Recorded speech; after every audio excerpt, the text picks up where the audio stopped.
Hey guys, it's been a while since I've done a video blog, but I'm going to do another one, and we're going to jump back into the book of James, moving on to James 3. I know it's been a long time, but I do want to finish what I started and get through this book with video blogs. So if you haven't read James 3 in a while, go ahead and read that now, and then we'll jump right into it. Alright, there's really only a couple things I really want to point out in James 3. There's a lot in here, and I encourage you guys to read it on your own time. But there's two main things I want to point out. The first is the big section it talks about is taming the tongue. You can see that how great a forest is set ablaze by such a small fire, and how just the tongue is like really small, and it's a small part of our body, but it has a huge effect on our lives and the people around us. Like what we say really dictates the environment around us. It's just like when God spoke forth life, he said, "Let there be light." There was light. He created us in his image, and so just as his words have power, our words have power as well. Obviously, we don't say, "Let there be light," and there's light, but he's given us authority over the earth. And I mean, it's proven. If you see people, if people are like, "I'm going to have a bad day. I'm going to have a bad day," guess what? They usually have a bad day.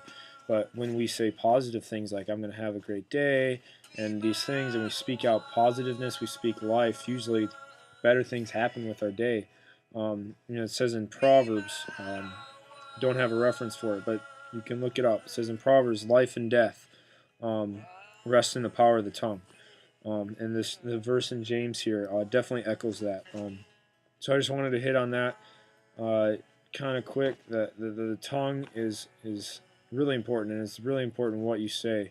To speak positively, it's really important to have an attitude, even with like sickness. If you constantly say, "I'm gonna be sick," or "I'm getting sick," and "I'm blah blah blah blah blah," if you speak that, you're giving the enemy authority in your life for sickness. And so you want to speak forth life. You know that um, God's my healer, and speak forth things like that um, that bring life into the situations around you. You want to speak positiveness over other people as well. If you're criticizing people all the time, that's not going to be good for them. But if you're speaking life into their lives, you're saying, "Hey, you're doing really well at this. Keep going," and things like that. I mean, I think that's an obvious one, but yeah, it's really important that we watch what we say.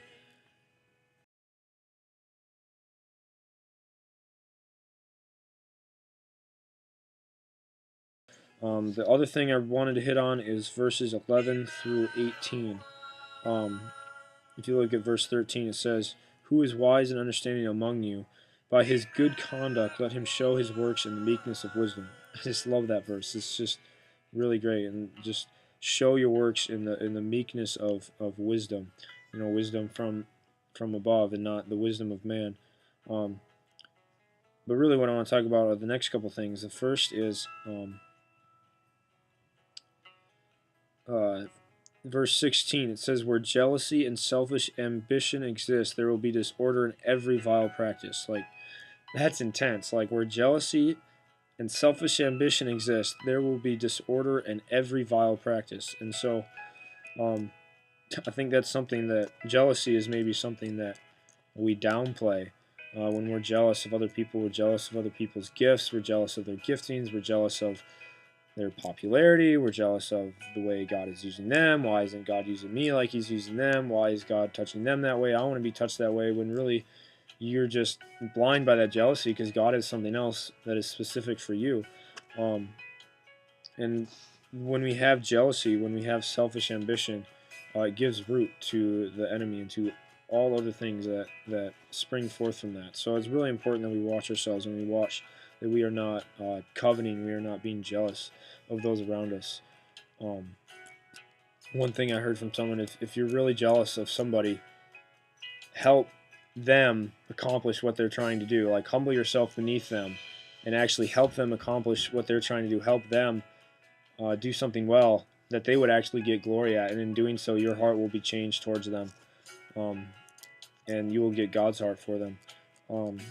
Another good thing is to pray for their blessing, just like God tells us to pray for our enemies. When we pray for our enemies, God tells us that, because when we pray for our enemies, we get God's heart towards them, and we no longer hate our enemies. They turn into people that we see God's love for, and they're people um, that we actually appreciate. It's the same way with people that you're jealous of. The last thing is verse 17 through 18. But wisdom from above is first pure, then peaceable, gentle, open to reason, full of mercy and good fruits, impartial and sincere. And a harvest of righteousness is sown in peace by those who make peace. I just really encourage you guys to just meditate on these two verses, especially verse 17. That this is what wisdom from above is. You know, we talk about, even I mentioned it, you got the wisdom of man, the wisdom of God. What is wisdom from above?